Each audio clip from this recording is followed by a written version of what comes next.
Good evening, this is Jimmy Jive, and you're listening to Motor City Rock Talk. This is part two of my conversation with Jim McCarty, original member of Detroit Wheels with Mitch Ryder, Buddy Miles Express, Cactus, and tonight we're going to discuss a bit of his career with the Rocket and his latest project with Mystery Train Hell Rider. Anyway, Jim, tell us a little bit about how Cactus ended and how it developed into the Rock. Yeah, Cactus lasted a couple years, from 70 through 71. I had mentioned before or earlier, things got a little difficult for me with, as far as Tim goes. He was a little too flamboyant for my taste. And what do you mean specifically as flamboyant?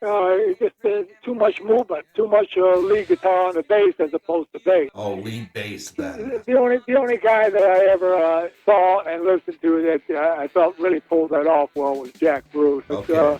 Like I had mentioned before, there were way too many gigs where you got three guys playing their ass off, but they're all in different rooms. Right. And Tim had a tendency to go off into his own little world. And if you're not playing as a band, I don't see much point, Right. regardless of however much energy you're putting out.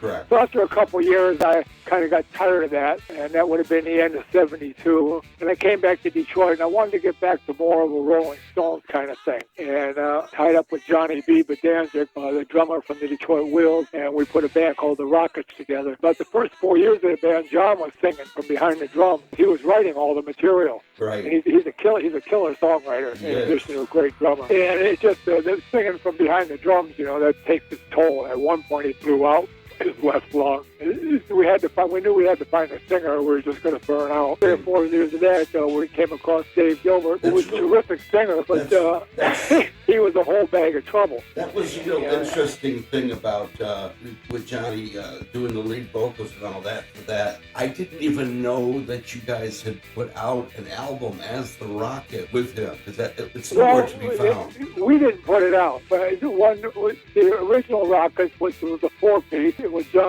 it might have even been a trio. I can't remember. I think it was a 4-piece. Mark Marcano was on piano. Right. And John was singing from behind the drums. We went down to Bogalusa, Louisiana to record in this studio down there. And I can't remember exactly who set that up. And we recorded a bunch of stuff, all kind of the original stuff that John had written for the band during the first 3 or 4 years. And nothing much ever happened with that. Then when we got Dave Gilbert and we got signed to a label, those people down there in Bogalusa, all of a sudden they put out that Rockets album with me singing. Which that happens all the time. A band will start making some noise, and something they did earlier that was in the can, those people will put it out. Right. Did you hook up with David Gilbert? How did you find him? Well, we put the word out. We were looking for a singer. We tried a ton of people, and he came down one night, standing with the band, and it was obvious the guy could sing, great voice, and he looked real good. But it was also obvious that the interesting thing about David, he had a brother too that was a damn good singer. Oh, really? And both those guys.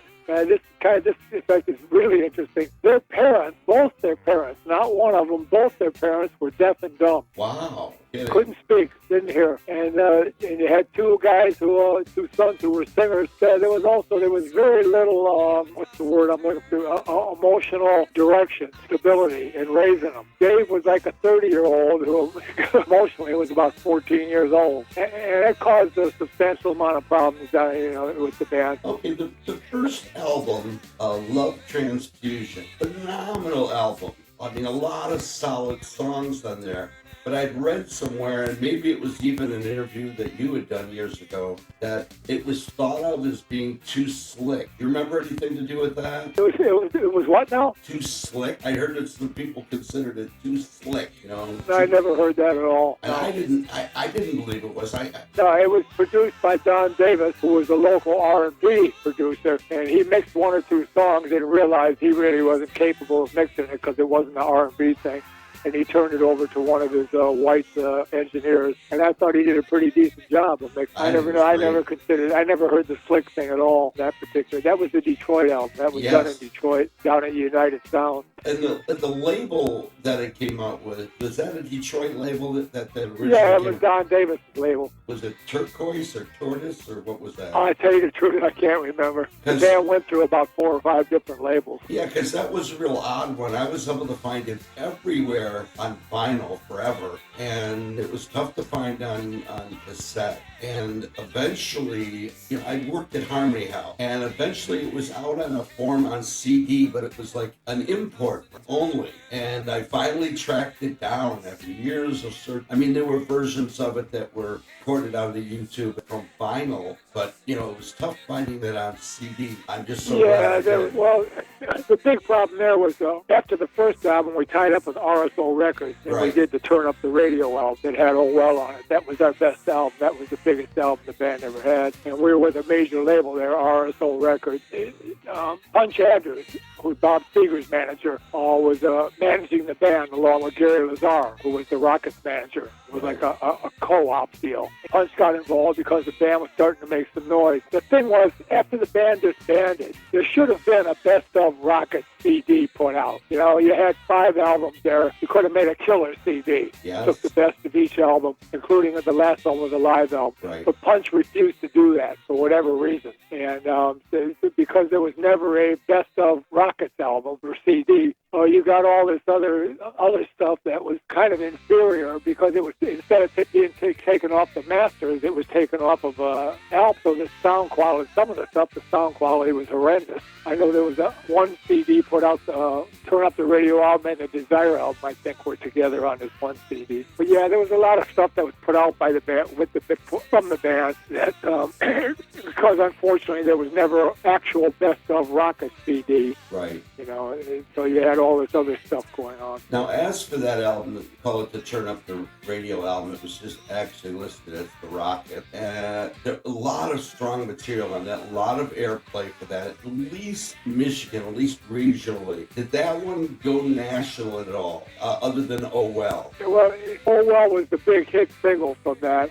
And it's kind of interesting because the guy producing it, Johnny Sandlin, he suggested that we do that to him. And I said, I don't think so, because I had a tremendous deep respect for Peter Green. Right. But we recorded it, and as it turned out, that was the song that got national airplay. Well, you guys did a killer version of it. I was really kind of surprised that was. Yeah, we did our own version. I didn't want to do, just a copy of what he did. If let's put our own signature on it, which I thought we did. Yeah, you definitely. But you had Turn Up the Radio, Can't Sleep, and a killer track called Lost Forever, Left for Dreaming, which is arguably the best song Johnny B ever wrote. That's absolutely incredible. Killer track. So yeah, that was a great album. It had a song on it that Bob Seger wrote for the band. So that was it. But the band unfortunately went through 10 years, 5 albums, could never get the big breakthrough Talking in Your Sleep single, for whatever reason. Right. I don't know. It was a really solid rock and roll band. Absolutely. But, without that hit single, after so many years, how do I put it?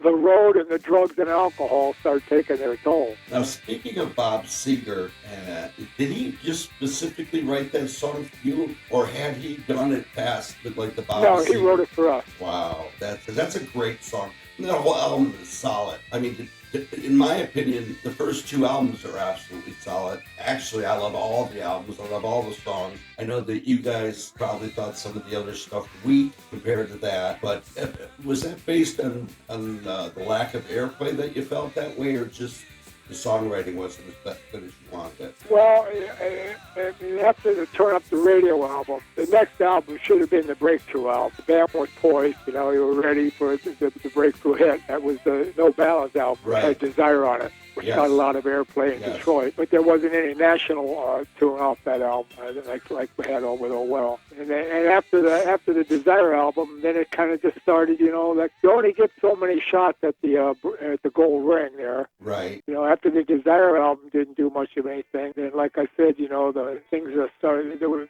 certain individuals in the band, Dave Gilbert, definitely one of them, that were getting pretty crazy on the road, put it that way, without going into any detail. Right. We had, after, I think there was a Back Talk was the next album that was done in L.A.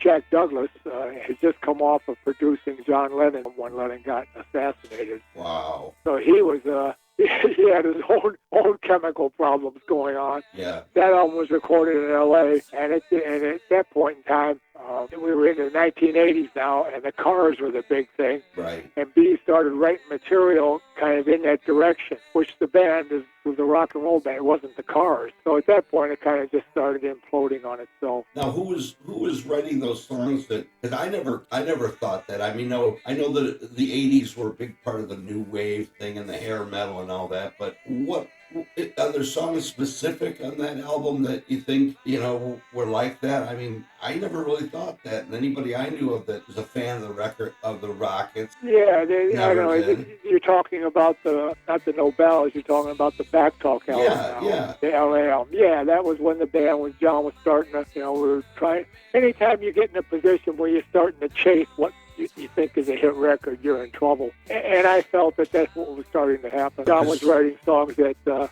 he was still doing all the writing pretty much? John was always the main writer of the band. I would throw a tune in here once in a while or whatever, but he was the main writer of the band. No. And after the Back Talk album folded, didn't do anything, then we did an album here locally out in Ann Arbor. That was what was the name of that album? Rolling by the Record Machine. Thank you.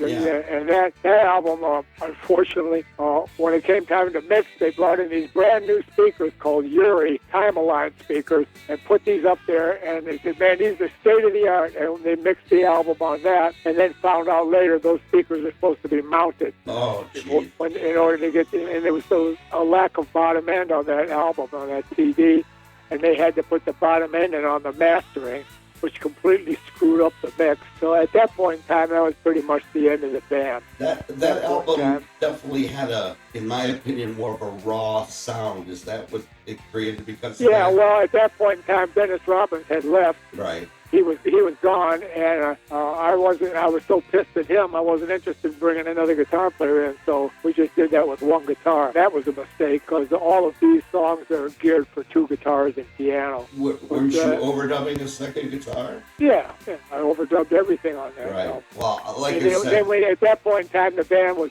we had been headlining at Pine Knob for about 3 years, but at that point in time, like I said, now you're talking 5 albums, and you're still looking for your hit records. So they decided to do a live album. We did 6 nights over at the Royal Oak Theater, and they recorded that. And there again, that was just with one guitar, which was a mistake. By that point in time, Gilbert couldn't even sing anymore, really. He was so wasted. We had to go in the studio, and basically, I think 95% of his vocal on the live Rockets thing as he recorded over in the studio. Well, that was common in those. Well, I don't know. Yeah, a lot of groups had to do that. At that point, at that point in time, I was pretty much fed up with Gilbert and the whole thing.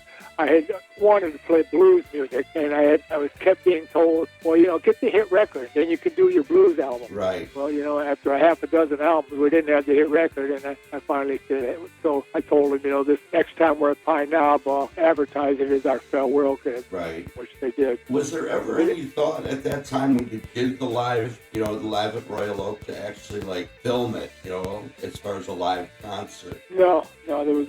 We did one video for Rolling by the Record Machine. Right. Did one, but no, there was never any thought of filming the things for the live album. Wow, that's so was that kind of a shame? It was a good band. Yes. But for some reason, it could never get the breakthrough hit record. And that is too bad, because I believe there's a lot of solid songs. Every one of those albums, there's a lot of solid material. That might just, to me, is because I'm such a big fan, I always have been, and being from Detroit and stuff, really liking that sound. That even the band. Yeah, well, that has a lot to do. You're from Detroit, so you're dealing with the local band. Somebody in Los Angeles might be a little differently than you are. Sure, I understand that. Well, let's go back to the No Ballads album for a minute. You said that was supposed to be the breakthrough album that didn't happen. We had set things up with Oh Well. That got a lot of national airplay. Right. It was like number 22 in the country. Yeah. So the band was poised for that breakthrough hit record, which unfortunately didn't happen. Well, at that time, you did a show, the Midnight Special. A couple of those videos have surfaced, obviously Oh Well and then Desire. How did that go? Well, from what I remember, I think the Midnight Special thing went pretty good. It was either that one or there was another show we did, a television thing, where Gilbert went off the rails. They were filming it or something, and he lost it, ended up in the dressing room smashing things. He wasn't happy with what was going on for some reason. Oh, he wasn't happy with the sound? That's basically all I remember about the television thing. The reason I'm asking that, I was just wondering how much of that, if you can remember, how much of that was actually you guys playing live, or if it was all just, I think we were playing live on the Midnight Special thing. I'm pretty sure that was live. I think some of those groups, when they did those, they were playing the tapes and lip syncing and all that. But I think we played live because those were strong. I thought they were strong performance as far as that, especially for the time and with all the problems you're mentioning here with David, his demons as far as alcohol and drugs. I think it was strong in it. Well, it was what it was. Right. I don't know exactly what else to tell you in that regard. I get you. There was a ton of bands who, just for some reason, couldn't get the hit record. They were good bands. They couldn't get the breakthrough record. Right. And without that, eventually a point's reached where things just implode. You only get so many go-rounds where you're going to go out on the road. At one point, the Rockets were the greatest opening act in the world. We opened for everybody, Right. But you don't get the hit record, and then it reaches the point where kind of everybody knows. Right. It's over. Look, and I made it official. Right. When we do the Pine Knot date, advertise it as the farewell gig. You did do a type of reunion tour a while back with Jim Edwards. Yeah, that was the Hell Drivers. Right. That was the Hell Drivers, and that lasted for about a year or so. There's a live CD from over at the Callahan's, which is ironically, I don't think there's very many people know about it, and it's one of the greatest live CDs to ever come out of this city, period. The band at that point in time was doing all Detroit songs. Right. All Detroit music, and it was a trio with Jim singing in front. And one of the things I produced that, and one of the things I love about it is there's no overdubs on that. It's just guitar, bass, and drum, singer up front, and that album kicks ass from start to finish. Yeah, I do have a bootleg of a live album that you guys did with Jim Edwards, and it was really strong, and it was a lot of the, pretty much all Rocket stuff. Whatever happened with that? Was there ever any intention of continuing with that and keeping the Rockets kind of alive as far as that? No, we were doing a history of Detroit rock and roll at that point in time, so the Rockets were involved in that. I see. We were doing a bunch of different Detroit, all classic Detroit music. What we were doing. Because I thought he covered it extremely well. So very strong singer. And all that. Jim was good at doing that sort of thing. Wow, yeah, that's great. All right, well, I guess that's about all you have to say on the Rockets. And there have been different collections put out there for rock, probably bootleg. I don't know. Yeah, like I say, I think the problem there is that a good portion of it, the sound quality leaves you wanting. Right. There should have been a best of Rocket CD 30 years ago, but for whatever reason, Punch wouldn't do it. Is there any thought in mind, or is it just too far gone to consider doing that now, like remastering some of that stuff and putting it out? No. Well, there's nothing I would be involved in. I'm not even sure. I'm not even sure who owns the masters at this point in time. Oh, three or four labels involved. I see.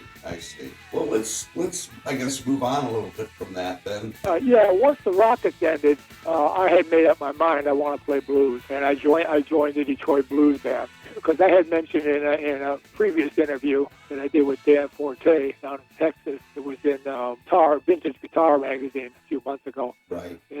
I reached, you can be a really good rock and roll guitar player. That doesn't mean you can play blues. And I basically went back into the bars, the Detroit Blues Band, learn how to play blues music, the music that I love. Right. After a few years or whatever, we started getting to where we could say what we wanted to say. Well, the stuff, like I said, I've heard from Mystery Train, it's pretty pretty much all blues covers and all that. Is there original blues material from that band also? Sure, there's a lot of it. Most of what we do is our own stuff, not covers. Well, the reason I mention that is after talking to you last time and coming to the realization that, like you had mentioned, that Spotify has so many different, you've got several different bands on there with that name. So it's a bit confusing because it's not with that name, they use your picture, you on it. So it's like, unless... I have no idea what you're talking about.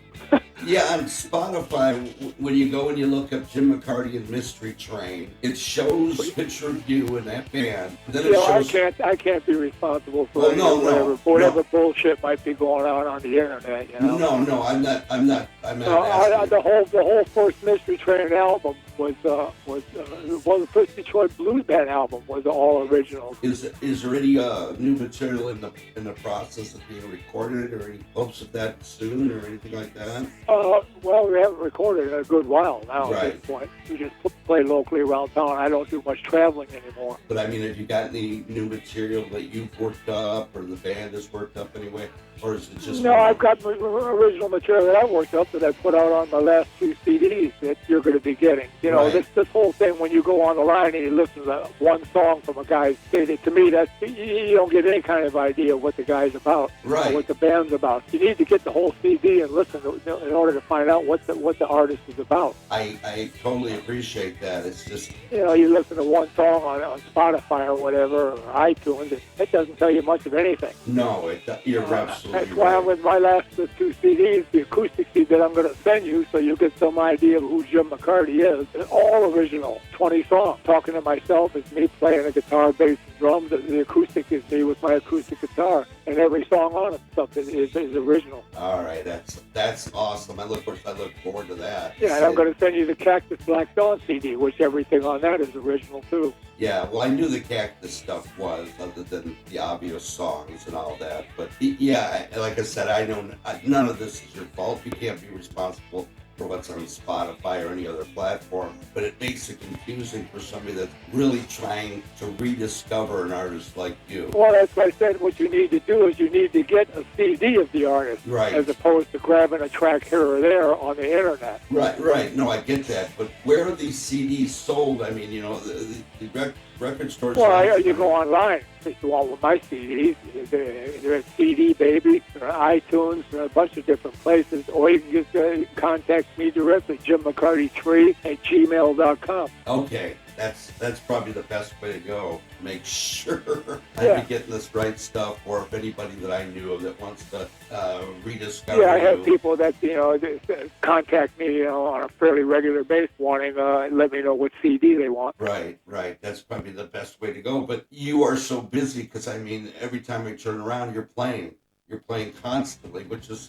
well, I don't know about constantly anymore. I mean, I'm 78 years old. So right. We're not playing like when we were 48. Right. But yeah, we're still working. We're still working at this point. That's what I'm saying. For somebody your age and your experience, you're playing out there as much, if not more, than some of these young cats that are, in their 50s or 60s. So that is a lot to be said as far as that. Yeah, I just had a good... It's interesting you said I just had a good friend of mine in Chicago, Todd Beebe, who is good friends with Buddy Guy. He plays at Buddy's club regularly. And I had sent him the McCarty and Friends Volume 2 when I was playing live with Coco Montoya, Tommy Castro, Joe Louis Walker. And I told him to give Buddy a copy of this because Buddy's like 10 years older than I am, and he's still out on the road. Yeah, that's incredible. I said, man, what can I say? Keep going, Buddy. Yeah. I give kudos to anybody that's been in the business even half as long as you have and are still out there doing it. Yeah, it's incredible. Whether they're playing original material or covers, it doesn't matter. Well, you have to. I mean, a point has to be reached as you get older when you realize if you try and continue doing 60 what you were doing at 30, you're going to run into trouble. Oh, yes. I stopped with everything about 21, 22 years ago now. Right. But that's after talking to you last time, I looked up Coco Matova and all that. My wife just loving it and all that. The interesting thing about that I discovered is I was familiar with the fact that he played with Mayall and a few other people like that. But he also started out as a drummer. Yeah, well, I think I mentioned at the beginning of our interview in part one there, my dad was a drummer in the big band days, and I kind of inherited that from him. I played drums for 15, 16 years. Really. Right. I remember you mentioning that, but all of a sudden, here's this other blues artist that you're going to be playing with, obviously, coming up Token Lounge, and he started out the same way. It's like, what's up with you guitar players starting out as drummers? To me, that's hilarious. I don't know, but if you listen closely, you can hear the fact rhythmically in my playing. You can hear the fact that I might have been a drummer. Wow. And the other thing that I saw from your son's birthday thing is how he mentioned Johnny B being a big influence on his drumming.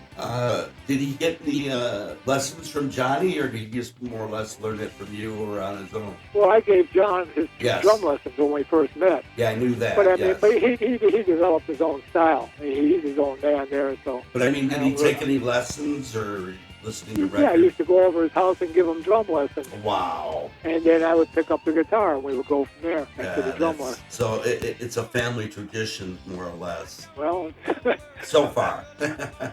I'm not exactly sure what tradition it is. Like I said, he became his own man drum-wise. The drum lesson thing didn't last all that long before we actually put a band together. No, I understand that, but I'm just saying, is the next phase in his life, he's going to give up the drums and become a blues guitarist like you? It seems to, Well, he does play guitar. That's what he writes his songs on. He writes his songs on on an acoustic guitar. That's awesome. Because like I say, I could never play drum. It was one thing to play, a stringed instrument or something like that. Well, wait till you hear my Talking to Myself CD.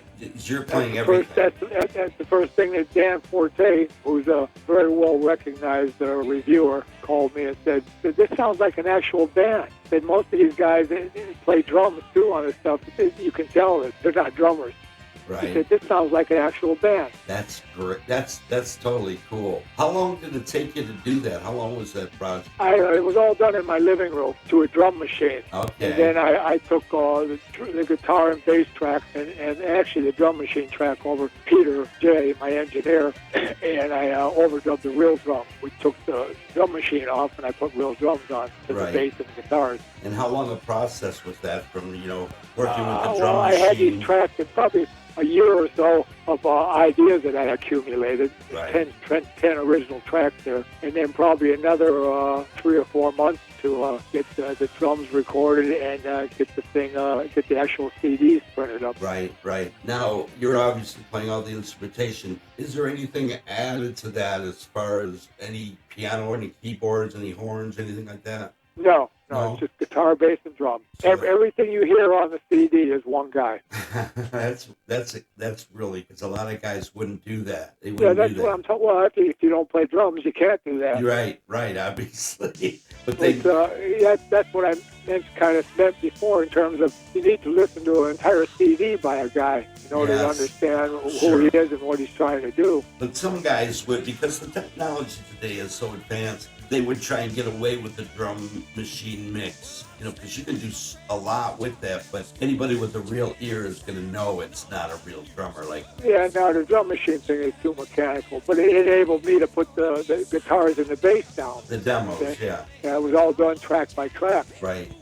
And then I put the real drums on it to make it a little more organic. Yeah, that's really cool. And I got a nice response from folks around the country on that CD. And then the next one I did was during the pandemic when we weren't really working, so I was playing very little electric guitar, which is what it says on the back of the CD. I kind of explained. And I played the acoustic. And then in the summer, I think it was of 2021, I recorded a few of the ideas that I had. And I loved the sound of the old Gibson Dove so much that I decided to do an entire CD of acoustic music. And that's Acoustic Ideas, the latest CD, my last CD, which came out last year. Now, is that strictly guitar then? Strictly acoustic guitar? Is that strictly acoustic guitar, no other instrumentation? Yeah, it's strictly me with an acoustic guitar. Are you singing on it also? No. I'm not much of a singer, unfortunately. I mean, I can sing if nobody's throwing any beer bottles at me. But I don't really have a strong voice. There's a little vocal harmony thing I do on the Talking to Myself CD that everybody's gotten a kick out of. Right. But no, it's all the acoustic CD. The blues tracks are basically one guitar. All the other tracks are rhythm guitar, and then I overdubbed a lead. Right. Because in order to make it a song, I had an idea, I had a groove, Right. the rhythm groove. But in order to make it a song, you have to put some sort of melodic content in there. Right. So I put a lead guitar on, so playing the melody, and you turn it into a song. Right. Right. It came out nice too. I'm really tickled with it. Because nobody's ever heard anything like this at all from Jim McCarty. Well, I'm really excited to hear it. Completely different side. When you mentioned that you're not much of a vocalist, did you do any backup vocals with the Rockets in the early days? Yeah, we all did backup vocals. Well, I mean live, but did you do it in the studio also? Yeah. So you felt you had a voice back then, and over time it's singing background vocals is not singing lead vocals. Sure, I understand that. But you still got to have an ear for harmony and doing that kind of thing. Yeah. It's just my voice isn't that strong. I don't have a strong voice. Well, you're so much. You got so much strength in your guitar. I guess that, that's fine. That's enough. That's pretty much enough for anybody. That's kind of how I look at it. The guitar. I'm not exactly sure what the next CD will be. I've been thinking maybe about a live CD of Mystery Train. It'd be nice to have something recorded chronicling the band where it's at this point in time, because the band is just smoking, especially when my son Dylan is on drums. Now, was he a regular member of the band, or because I know he's got his side project, or Black Irish? Is he a regular member with the Mystery Train? Yeah, I have 3 different drummers that I use. Right. That I alternate with. Dylan is kind of the first one I'll go to. If he's not available, I'll call Dave Marcaccio. If I can't get Dave, I'll call T-Bone, the drummer from the Detroit Blues Band. Do you ever use, other than last night at the party and all that, do you ever call Johnny B in to play any of this? Tied up with No, not really. Not really. We've like last night at Dylan's birthday party, we did all well with him on drums. Right. But no, me and John don't work together anymore. Because he's still got some good chops as far as playing the drums too. Yeah, John's got a band. It doesn't work that much. What the hell's the name of that band? The Murderous Hornet is the name of his group. Okay. I remember opening up for a group he was in years ago. This was like probably almost 30 years ago, called Broken Toy. Yeah, that would have been a long time ago. Yeah. He doesn't play much anymore around town. Well, I'm hoping to get him on here one day too and talk to him about his career, because he's done. Yeah, John's got a better memory than I do. He's got a ton of stories. Yeah, he's a little bit younger than you are too, so that might help. Yeah, about 3 years. Yeah, but you still got a solid mind, man, for your age. Like I said, I'm 61. Like I said, I stopped all the bullshit, 20 years ago. Right. And I watch what I eat, and I exercise. Yeah, you got to do that. It's not just luck. Right. That I'm still playing the way I'm playing. I try and take care of what's left of my body. Right. Do you have any arthritic problems as far as your hands is playing, or do you? No. No, but you're really lucky with that. I've had people. Well, it's not luck. I've been taking glucosamine with MSM for the last 20-some years, and I 99.9% sure that glucosamine has something to do with the fact that I don't have any arthritic. But you never had any carpal tunnel issues or anything like that you had to have surgery? No. I have a multitude of problems. Right. We don't need to go into. But right. Our rheumatoid arthritis is not one of them, fortunately. Oh.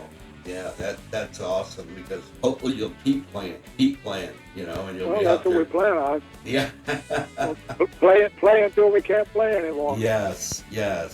Well, you've got such a strong legacy. People, I think, are always going to know who you are, especially in this town and all that. And maybe that's not the national spotlight that someone like you deserves. Well, I think you may misinterpret. I am known around the world. I have people in Europe and Japan who get CDs. Cactus has kind of established me on the international stage. Right. And the musicians know who I am. Right, of course. I've got people all over the world, not just in Detroit, Michigan. Oh, I know, because your background. McCarty. Right. No, I definitely understand that. I'm just hoping that you won't be forgot as far as that, because you have, like I said, you have such a strong pedigree and stuff that it would be a shame that somebody like you wouldn't be remembered like Jimmy Page or Jeff Beck, Clapton, because you're definitely in that vein as far as I'm concerned. You definitely Well, I have always appreciate do that. Yeah. You have always considered that as far as anything I've heard. The other thing I wanted to mention to you was I, grew up mostly in the late 70s, late 70s, early 80s. That's why I was so much more of a Rockets fan than Cactus. It wasn't that I didn't know Cactus, but I didn't get really turned on to that till later and all that. Cactus was more of a New York band. Right. You had two guys from Detroit, two guys from New York, but the band was based in New York. Right. So it was. I always considered Cactus a New York band, so it wasn't a local band. No, I understand. And it was an entirely different kind of music than the Rockets. Rockets were a rock and roll thing. Cactus was a hard rock thing. Oh, I and know. there's a distinction between rock and roll and hard rock. Right. I'm just so glad that I finally discovered it, because it's like, it just blows my mind. I'm like thinking, wow, how did I miss out on this at the time? I mean, wait till you hear the Cactus Black Dawn CD. That'll knock you sideways. Oh, I'm sure it will. Especially when we did that, myself and the drummer were 71 years old. Wow. And I can guarantee you there is nobody 71 years old that's doing this shit. Yeah, I can definitely attest to that. Well, sir, it's been an absolute pleasure talking to you. I appreciate your insight and your memory for what you can remember and all that. And believe me, I know it's tough. I mean, I'm only 61, and I don't know if I can remember anything 10 years ago, let alone as far back as you go. So thank you again so very much for it's my pleasure, man. Taking the time to share this with you. And I know a lot of people are going to enjoy hearing from you and all that, trying to get it out to as many people. Thank you, Jim. Thank you so much, sir. And I look forward to the material you're going to send me. I'm really going to... come out and see the band. Oh, I am. Well, I'm definitely coming out to see it. I'm going to be out, definitely. Yeah, we're at Wildwood August 30th. We're over at the Bolero Lounge on September 1st. Like I said, I live less than a mile and a half from the Token. Definitely going to see that show. Yeah, that'll be fun. I haven't seen Coco in a few years, so it'll be great seeing my friend Coco Montoya. Yes. All right, buddy. All right, thank you so much, sir, and you have a real good evening. All right, Jim, you too. All right, bye-bye. Well, that was Jim McCarty. Nothing more I can say about that other than keep rocking.